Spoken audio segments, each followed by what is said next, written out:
do the best you can. If that's not your philosophy, I would ask you to amend it. Let me give you the best of ancient script. Here's what it says. Whatever your hands find to do, do it with all your might, do it with all your strength, and do it with all your power. What a good philosophy. These lessons can change your life in 24 hours. Here's number 1, your philosophy. That kind of philosophy will revolutionize your life if you haven't picked it up lately. Guy slips in late, company doesn't seem to mind, slips out early, first one in the parking lot, heading for happy hour. Stretches his break, comes early for lunch, late back from lunch, company doesn't seem to notice.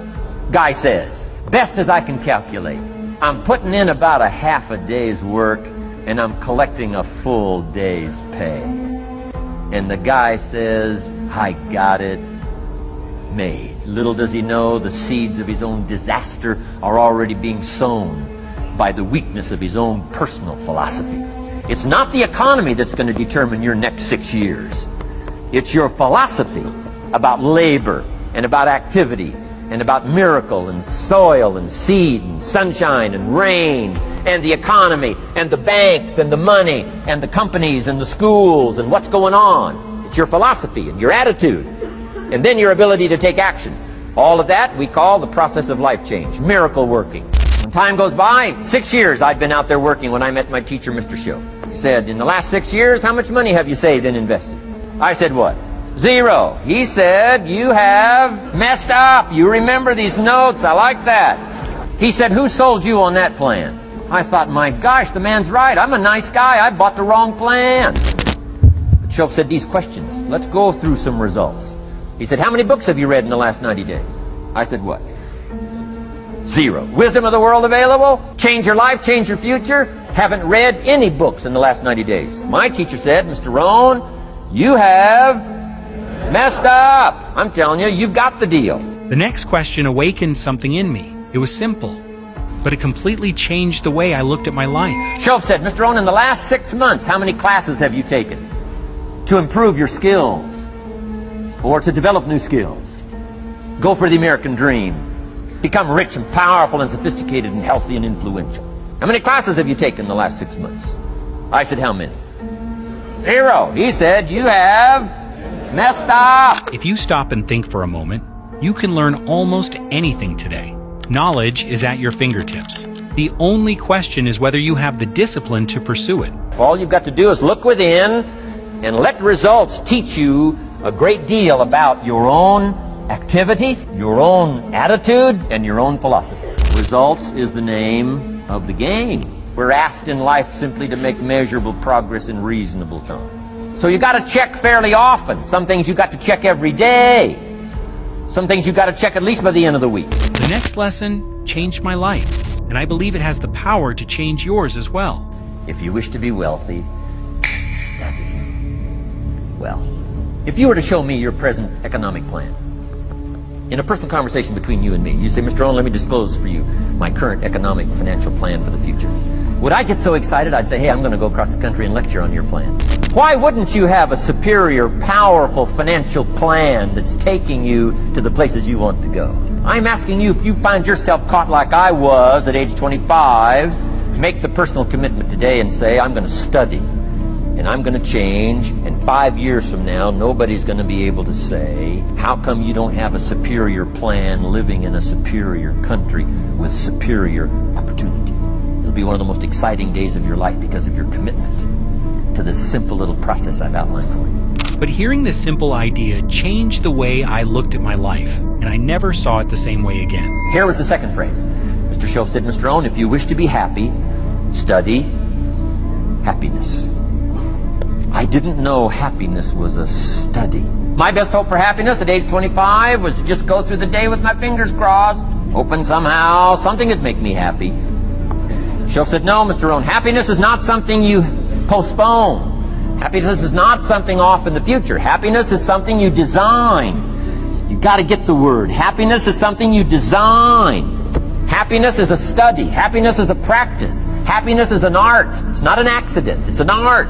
And anybody that wants to can study, practice the art of happy living. Happiness is like culture.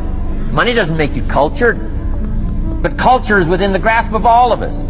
Money doesn't make you sophisticated. Only study and practice makes you sophisticated. And only study and practice makes you happy. Study and practice makes you rich. Key phrase, don't be lazy in learning. 1, how to do well. Next, how to live well.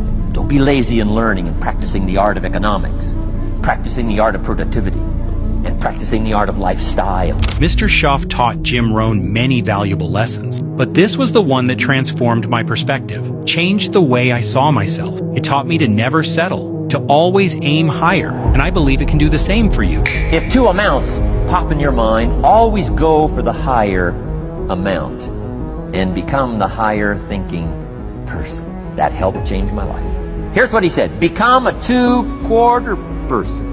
Now, you can tell that was a long time ago, when a quarter was a good tip. Now it takes dollars. But he said, if you'll go for the 2 quarters, Schaaf said, you can't believe the extra happiness you can buy for just an extra quarter. That's called studying and practicing the art of lifestyle, which means living well. Money doesn't make you happy. Father wads up a $20 bill, throws it at his son, and says, if you need the darn stuff that bad, take it, just get out of my face. How sad, a father with money and no joy. He studied economics, but he never studied joy. I'm asking you to turn that around. Turn that all around. And finally, the most important lesson of all, pay close attention. Learn to reap in the harvest without complaint. Important part of personal development. Reap in the harvest without complaint. Take full responsibility. So in the harvest, take personal responsibility. It's your crop. Whatever you've reaped, it's your crop. Take responsibility. No complaint. And here's the next one. No apology.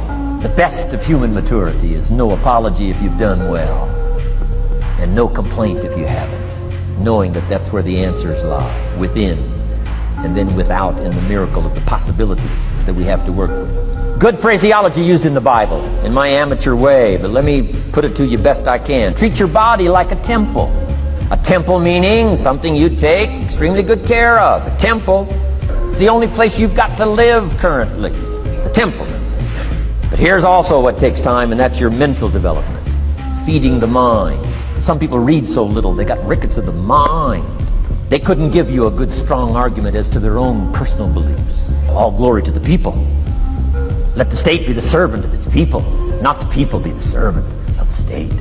I'm telling you, you got to be able to pick up those ideologies. You got to be able to pick up the philosophy. And here's the next part. You got to be able to defend it. If you can't defend your virtues, and if you can't defend your values, I'm telling you, even in the 90s, you'll fall prey to philosophies that are not in your best interest.